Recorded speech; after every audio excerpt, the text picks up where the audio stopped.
Siapa orang yang paling bakhil? Ketika disebut nama Nabi tak mau berselawat, maka kita menyebut sallallahu ala Muhammad atau Allahumma salli ala Sayyidina Muhammad wa ala ali Sayyidina Muhammad.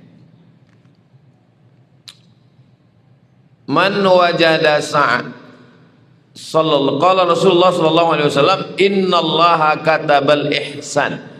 Allah sudah mewajibkan kita bersikap ihsan ala kulli syai', bersikap ihsan terhadap segala sesuatu. Ihsan itu sudah diterjemahkan ke bahasa Indonesia baik dari kata hasan. Hasana, hasan baik. Ahsana berbuat baik. Ahsana yuhsinu, ihsan berbuat baik. Makanya dalam Quran disebut wa ahsin, berbuat baiklah kamu, kama ahsanallahu ilaik, sebagaimana Allah berbuat baik pada kamu. Ihsan itu begini, misalnya bapak pulang haji, bapak bawakan saya air zam-zam segelas. Lalu saya ingat, oh dulu waktu dia balik kasihnya saya air zam-zam segelas.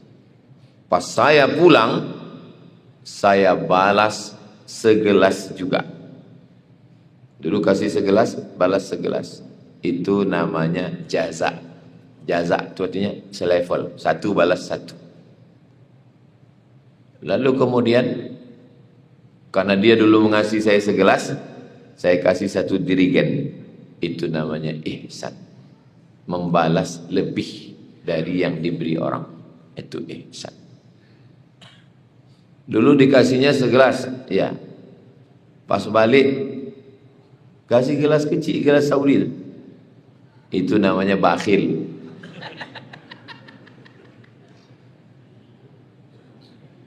Ihsan membalas lebih. Allah, orang tua, ihsan. Wa ahsin kama ahsanallahu ilaik. Berbuat baiklah kamu sebagaimana Allah ihsan kepada kamu. Coba tengok ayat Al-Quran, hadis Nabi. Setiap kita melakukan satu, pasti Allah balas dua. Contoh, Bapak Ibu hafal ayatnya. At'amahum min ju' wa amanahum min khauf. Itu satu balas dua itu. Allah cuma minta satu. Falya'budu rabb hadzal bait.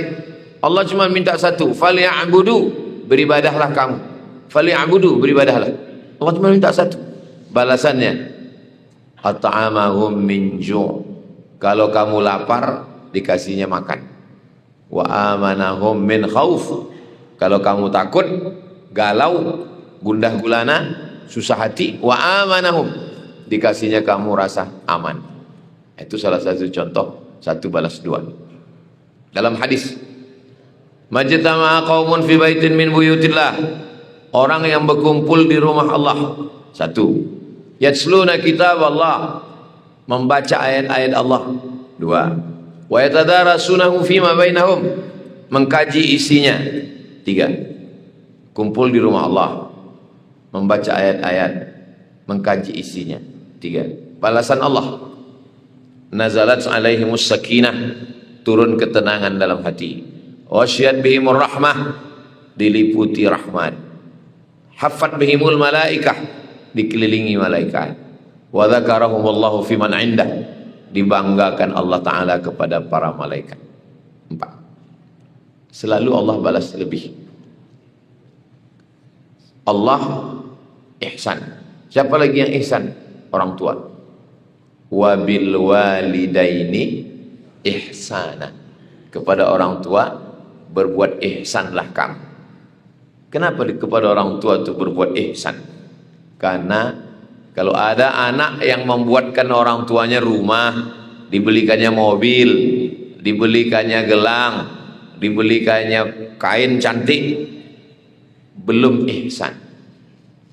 Ada orang yang bisa berbuat ihsan pada orang tuanya.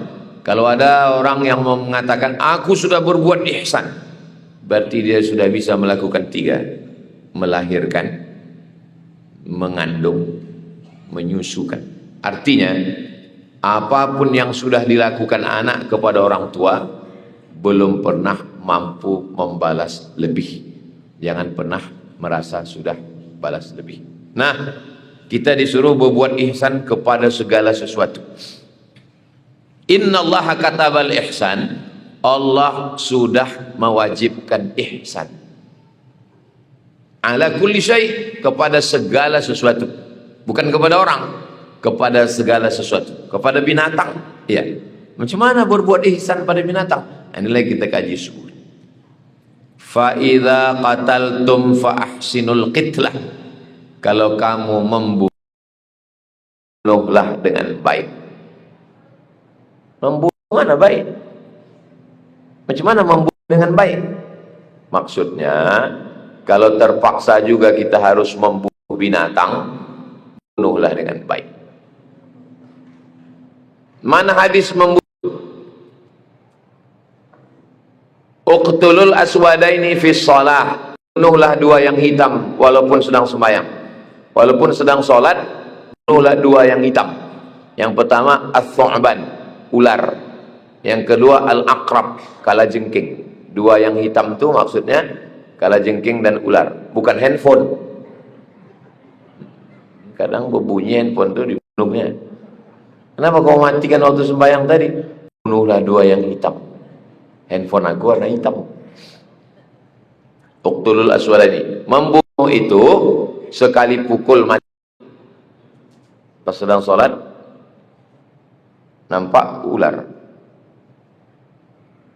mati.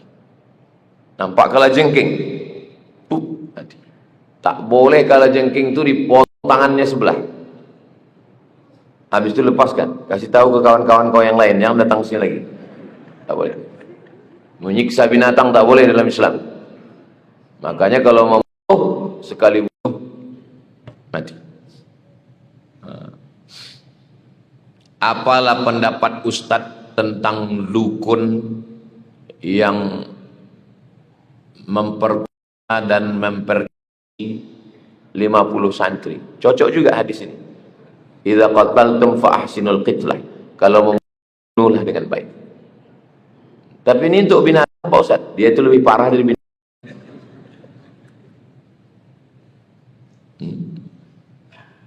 Kok Ustaz bilang dukun? Tapi di berita-berita kiai.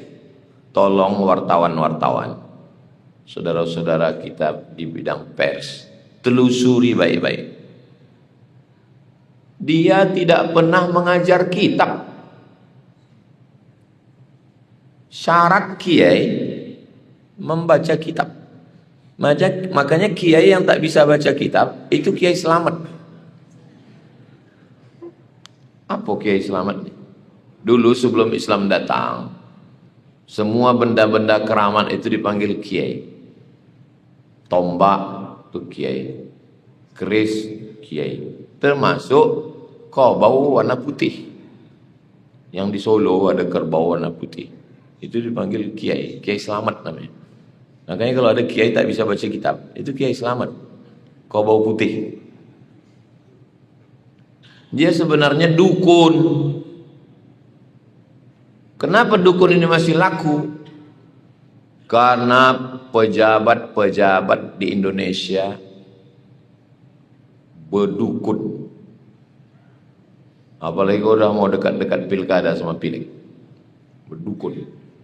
Jadi dukun inilah dapat duit dari orang kaya, dari pejabat dapat duit, dibelikan ke tanah, dibuat panti. Berdatanglah orang sekolah, anak yatim, fakir miskin mendaftar. Masalahnya tempat kita ini asal mau berkain, berjubah, langsung panggil kiai. Di Malaysia, di Brunei, ketat, tak boleh ceramah. Saya sebelum ceramah sebulan mengirimkan ijazah dulu, S1, S2, S3, dites dulu bisa baca kitab atau tidak. Syarat 3, akidahnya mesti Asy'ari, fikihnya mesti mazhab Syafi'i, tasawufnya mesti tasawuf Sunni. Dapat tauliyah namanya dari sultan. Tauliyah sultan memberi ke mufti, orang ini boleh ceramah. Tempat kita enggak, asal diundang masjid cakap. Tukang olah pun bisa bercakap. Nah, itulah susah umat ini. Makanya wartawan-wartawan tolonglah tulis, kalau dukun tulis dukun, kalau tidak rusak umat ini. Alhamdulillah Masjid Al-Husna ini yang mengajar kemari ini mesti lulus fit and proper test. Termasuklah saya ini sudah lulus ini. Cuma kami bisa masuk Al-Husna ini. Idza qataltum fahsinul qitlah, kalau membunuh dengan baik. Jangan ajarkan anak menyiksa binatang. Tak boleh. Balik anak saya dari pasar kaget. Babah. Anak saya manggil saya babah. Apa ini? Itu yang macam ciput. Tapi bisa ya? Saya sebetulnya tahu, cuman ngetes bapak ini tahu tak? Pokoknya tahu dia itu. Macam ciput jalan-jalan berwarna-warna. Oh, tak boleh ini nak. Saya bilang tak boleh. Saya bawa dia, ayo kita antar dia balik. Dia cari semak-semak, pokok-pokok, semak-semak yang teduh, yang sejuk, letakkan balik. Kenapa? Kata dia. Coba seandainya Sami sedang jalan-jalan, tiba-tiba datang culik. Culiknya Sami dibawanya. Takut tak? Jauh dari bawah. Ya, begitulah dia ini. Sendiri dia di rumah kita ini. Sedih dia, menangis dia ini. Ajak dia berpikir. Bisa anak tu. Anak umur 2 tahun, 3 tahun dia ajak berpikir bisa. Oh, kata dia. Lepaskan. Jangan ajar anak. Balik lagi dari pasar malam. Membawa ikan lele kecil. Rupanya pasar malam ni di ember, anak-anak lele itu dijual, ditangguk, itu menyiksa binatang. Carilah mencari nafkah yang halal supaya rezekinya berkah, jangan menyiksa binatang. Anak-anak kecil, saya ajarkan anak saya. Kenapa? Karena orang tua saya dulu begitu mengajar saya. Kalau udah musim, kalau tak ada berada, takkan tempua bersarang rendah. Tempua ini sarangnya tinggi, tapi kalau padi sudah menguning, mulailah tempua turun bersarang. Waktu panen padi, disitulah libur sekolah, cari sarang burung, bawa balik ke rumah. Orang tua saya termasuk yang marah. Tak boleh membawa anak burung ke rumah. Antarkan balik. Balik kan? Jangan. Bisa, tak boleh. Kawan-kawan saya, orang tuanya membiarkan. Maka saya tidak. Jangan menormalisasi memelihara binatang. Saya dulu punya burung, ciri khas kita di Riau ini burung serindit hijau. Saya dulu punya burung serindit, sarangnya dari rotan, berputar. Saya letakkan di pokok jambu. Rupa pergi sekolah. Balik sekolah saya tengok merah sarang burung itu dikerumuni semut angkrang. Saya buka, saya buang satu-satu. Saya buang semut itu satu-satu dari mulutnya, dari matanya. Lama saya tengok burung itu di sarang. Berpikir saya, cemanalah perasaan burung ini sedihnya. Habis itu saya buka, terbang. Tanya sama orang tua saya, kemana burung tadi? Tah lepas sendiri. Kelas 5 SD saya. Sejak itu saya tak memelihara burung, kasihan, sedih. Jadi bapak-bapak ibu yang suka memelihara burung, boleh memelihara burung, tapi kandangnya buat besar. Macam sekarang ada tren namanya aviari. Buat kandang besar. Karena dulu pernah saya dengan almarhum Ustadz Arifin Ilham di Az-Zikra, selesai sholat Ustadz Somad diharapkan melepaskan burung-burung. Waktu kami buka dari sarang kecil itu ke sarang besar, tak bisa terbang. Tak bisa dia terbang, melompat macam katak. Karena seumur hidupnya tak pernah terbang. Itulah yang disebut dengan macam burung di sangkar emas. Orang-orang kaya punya burung mahal, makanannya mewah, tapi dia tak terbang. Setiap pagi dipetiknya, dianggapnya burung itu sedang berkicau. Padahal burung itu bilang berbini. Gitu. Orang dia dari kecil tak berbini. Padahal sebetulnya burung itu menjerit, kawin, gitu dia. Tapi kata yang punya ini mantap, mantap. Gitu. Karena kita tak mengerti bahasa dia.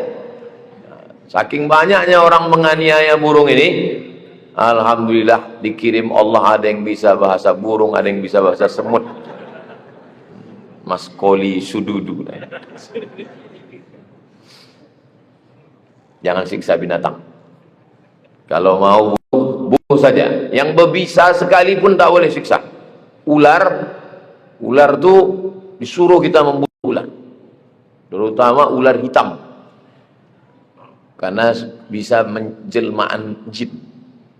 Orang mengirim santet pun melalui ular. Bunuh, sekali bunuh, mati. Idza qaltatum fa ahsinul qitlah wa idza dzabhtum, kalau kamu menyembelih fa ahsinuz dzabhah, kalau menyembelih pun sembelih dengan baik. Kalau menyembelih sembelih dengan baik. Macam mana menyembelih dengan baik? Wal yuhidda ahadukum syafratahu, tajamkan pisaunya. Ambil kertas,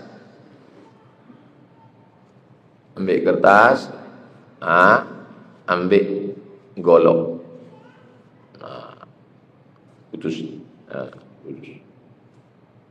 Kalau tak pandai mengasah, nanti buatkan pelatihan mengasah bersama dengan Juleha. Ibu jangan cemburu, Juleha ini juru sembelih halal. Ya, nanti bapak mengigau, Juleha, siapa tu bang? Juru sembelih halal. Minta sama Ustaz Al-Nam. Kami Idul Adha tahun lalu melibatkan sahabat-sahabat dari juru sembelih halal. Besok pelatihan sini. Besok pagi pelatihan sini jam 9 pagi. Dari mulai cara mengasah pisau yang bagus. Ibu-ibu pun perlu juga ikut pelatihan. Laki-laki yang macam-macam. Ya. Wal yuhidda ahadukum syafratahu. Berapa tahun yang lalu viral pengurus masjid memotong kambing, memotong sapi dengan pisau tumpul. Saya menengok tuh geramnya saya, ya Allah. Padahal mengasah ini ada tekniknya. Asah dengan baik. Wal yurih dzabihatahu, buat binatang itu mati dengan tenang. Wal yurih, araha yurihu, buat dia mati dalam keadaan rohah, dalam keadaan tenang, tak boleh menyiksa binatang. Ini tengok nanti sebentar lagi Idul Adha akhir Mei ini. Padahal itu mestinya adalah perbuatan ihsan, tapi justru disitulah orang menyiksa binatang. Nanti Bapak Ibu panjang umur, murah rezeki, mudah-mudahan kita bisa berhaji umroh ke Baitullah. Itu onta itu dibiarkan tegak, hanya ditambatkan saja ke batang korma. Lalu datang orang Arab membawa macam celurit, macam sabit, sekali tarik aja ke lehernya, putus. Urat makan, urat nafas, sekali tarik, terus putus, jatuh. Bukan macam kita diikat di situ, di sini.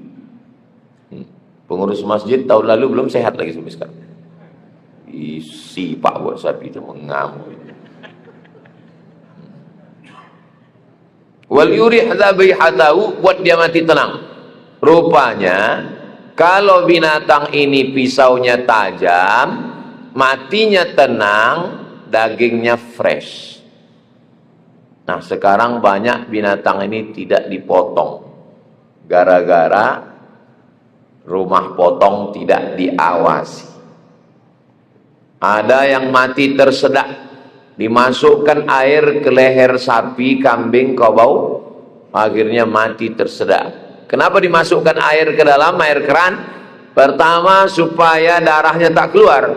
Darah kalau tak keluar bergabung ke daging, berat. Penjual mau daging, berat. Masukkan air, air bercampur darah, bercampur daging. Bahkan disuntikkan lagi, disuntikkan ke dalam ayam, disuntik. Lalat pun tak mau hinggap. Binatang paling hina lalat, lalat pun tahu. Rupanya air itu ditambah pula lagi pakai air, apa namanya untuk mayat tuh? Formalin. Banyak juga ternyata yang pakai formalin. Suntik kan formalin. Lalat pun tak mau. Karena lalat tahu itu formalin. Lalat pun heran nengok kita aja nggak mau kata lalat. Nah, ini lalu kemudian binatang mati karena disetrum. Kebetulan saya dulu kuliah sempat 1 semester di UKM, University Kebangsaan Malaysia. Satu kelas itu ada namanya Ustadz Hamzah, orang Singapura, duduk samping. Ustadz Hamzah dari mana? Saya dari Singapura. Oh,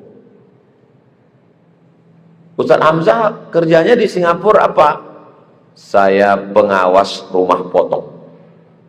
Jadi di Singapura walaupun tak Islam, rumah potong itu diawasi karena ini makanan untuk orang Islam. Apakah tempat kita ini memang betul-betul dipotong? Wallahu a'lam. Kita sebetulnya memakan selama ini husnuzon aja itu. Dasarnya husnuzon. Berapa banyak ayam di pasar itu mati bukan karena dipotong, tapi mati tertimpa. Orang mau kejar. Ini sudah jam 4. Subuh pedagang sudah mulai datang. Nah, akhirnya potong. Entah sebut nama Allah, entah tidak. Macam mana sebut? Handphone sebelah ini, rokok. Yang atas itu yang mati potong, yang bawah itu mati tertimpa.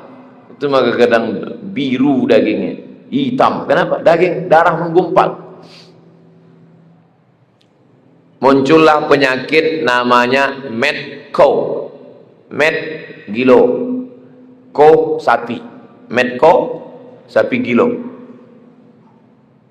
Kenapa muncul penyakit sapi gila ini? Karena sapi tak disembelih. Sapi tak disembelih, dagingnya dipotong pakai mesin, bercampur darah di situ, dinaikkan ke atas api, tong-tang, tong-tang, tong-tang, masukkan ke roti, barbecue. Darah itulah banyak kuman penyakit, dimakan gilo, namanya sapi gilo. Kita sapi dipotong, setelah dipotong darah habis keluar. Setelah itu daging dipotong lagi, masih ada darah-darah sedikit, cuci bersih. Setelah itu dimasak. Masak. Apalagi kalau tempat kita bukan cuma sekedar dimasak, ditokok pula lagi. Dendeng batoko. Bersih, steril. Nah, jadi sebetulnya sapi gilo ini obatnya ada dalam Islam. Jangankan sapi gilo, laki gilo pun ada obatnya dalam Islam. Wal yurih dzabihatahu. Ini hadis yang Ustaz sampaikan ini sahih apa tak sahih? Rawahu Muslimun. Hadis ini ada dalam Sahih Muslim. Yang paling tinggi Sahih Bukhari. Di bawah itu Sahih Muslim. Wal arba'ah, dan kitab Sunan yang 4. Paling tinggi Sunan Abi Daud. Di bawah itu Sunan Nasa'i. Di bawah itu Sunan Tirmidzi. Di bawah itu Sunan Ibnu Majah. 4 sunan. Kalau satu sunnah, kalau banyak sunan. Sunan maksudnya sunnah. Kalau Sunan Kalijogo, Sunan Gunung Jati, itu bukan bahasa Arab. Itu artinya susunan. Sunan Kalijogo, Sunan Gunung Jati, Sunan Ampel, itu artinya susunan. Maksudnya kalau berjumpa dengan mereka, dulu masyarakat Jawa itu hormat dengan menyusun tangan. Nah, yang sebelum Islam datang, ini dipakai untuk menyembah dewa-dewa. Setelah Islam datang, dipakai untuk memuliakan manusia. Jadi kalau ada orang Islam yang begini, itu dia bukan menyembah dewa, tapi dia memuliakan manusia. Jadi Islam itu datang tidak merubah bentuk, tapi merubah substansi. Yang sebelumnya dia memuliakan sapi, memuliakan tombak, memuliakan keris. Setelah Islam datang, dia memuliakan manusia. Itu asal usul kiai tadi. Sunan juga begitu. Yang sebelumnya dia menyusun tangannya untuk pokok kayu, untuk batu, untuk hantu. Setelah itu dia memuliakan manusia, tapi tidak mempertuhankan manusia. Itu beda sunan. Nah, nanti kita ditanya, itu kata Ustadz tadi Sunan Abi Daud, ya. Kalau Sunan Kalijogo, Sunan Gunung Jati, apa bedanya mah? Kata anaknya bertanya. Jangan banyak-banyak tanya, banyak tanya tuh Benyamin. Kita lanjutkan hadis 356. Jam berapa baru jawab pertanyaan soal? Jam 6.15. 6.15. Ya, 6.15 jawab pertanyaan, 6.30 sudah bisa sholat sunat isyraq.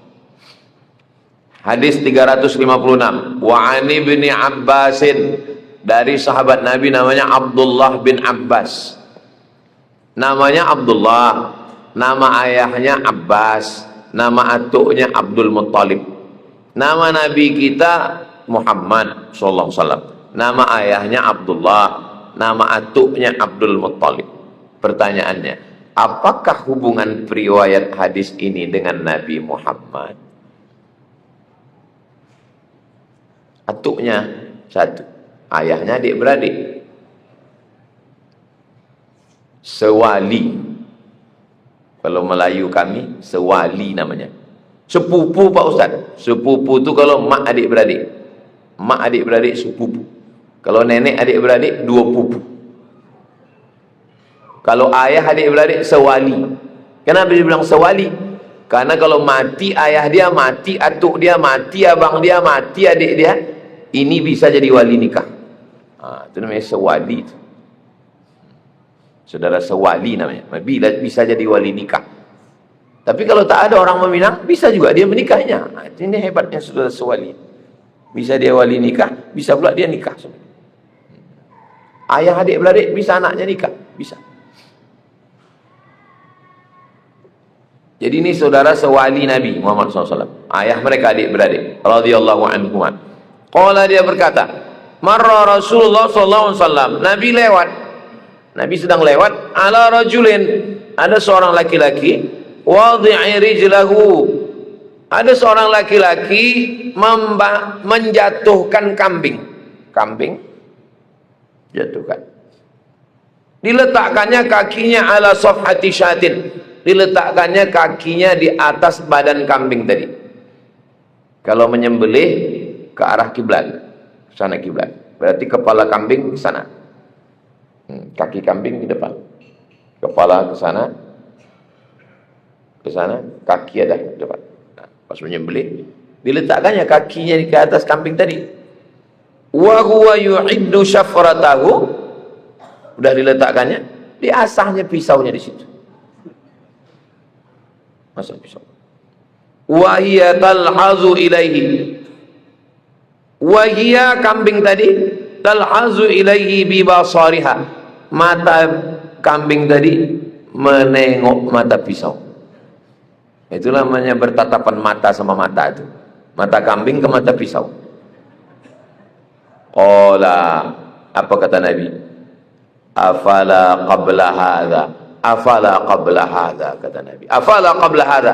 Kenapa lah tak kau asah sebelum ini? Asah dulu. Asah dulu. Jangan diasah di depan mata kambing. Meneror kambing pun tak boleh. Apalagi meneror laki. Apalagi meneror bini. Apalagi meneror ustaz. Meneror kambing pun tak boleh. Jadi kalau ada orang mengatakan Islam ini teroris, bacakan hadis. Bawa perang panjang, apa kau bilang? Mengasah ini pun tak boleh. depan mata kami. Au turidu an tumitaha mauta'atin, kata Nabi. Apakah kau mau membuat kambing ini mati berkali-kali, kata Nabi. Matinya sekali aja, sembelih cukup. Jangan kau buat dia mati berkali-kali. Apa maksudnya mati berkali-kali? Menakut-nakuti dia. Asah dulu. Makanya nanti sebelum menyembelih itu beli terpal. Sapi pertama, jangan sapi kedua tuh menengok kawan sembelih. Semana perasaan kita menengok kawan kita disembelih. Sekarang ini banyak orang tak lagi memperdulikan hewan. Padahal Islam ini agama yang paling rahmatan. Wa ma arsalnaka illa rahmatan lil alamin. Islam ini bukan rahmatan lil muslimin, bukan rahmatan lil mu'minin, lil alamin. Kambing pun dapat rahmat, Ka'bau pun dapat rahmat, sapi pun dapat rahmat. Rawahu Tabrani. Sahih hadisnya nih Pak Ustaz. Hadis ini diriwayatkan oleh Imam At-Tabrani. Imam At-Tabrani ada nama kitabnya Al-Mu'jam Al-Kabir, ada namanya Al-Mu'jam As-Saghir, ada namanya Al-Mu'jam Al-Awsat. 3. Ini dalam kitab Al-Mu'jam Al-Kabir dan juga ada dalam kitab Al-Mu'jam Al-Awsat. Sahih atau tak sahih? Wa rijaluhu rijalus sahih.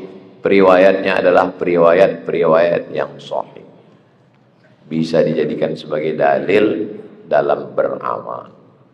Itulah 2 hadis yang kita kaji subuh ini.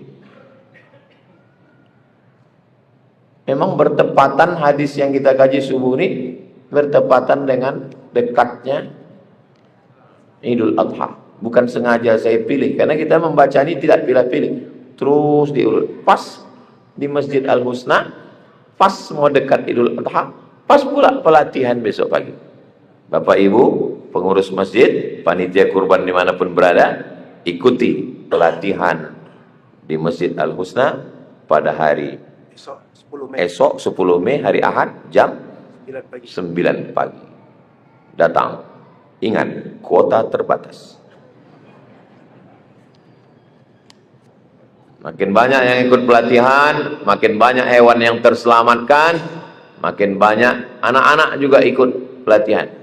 Ustadz pernah ikut pelatihan ini. Saya pelatihan Juleha ini 2000 yang kita masjid, kita sholat Idul Adha depan SKA 2020. Ustadz Somad itu cuma ikut pelatihan aja, nggak berani dia tuh motong. Ada videonya di YouTube, saya motong untuk konten aja. Saya seumur-umur mau motong ayam pun saya tak berani. Saya ini bunyinya aja keras. Kalau hati saya ini lembut. Nggak berani saya motong ayam. Makanya almarhumah emak saya ini marah. Kau nih motong ayam pun tak berani.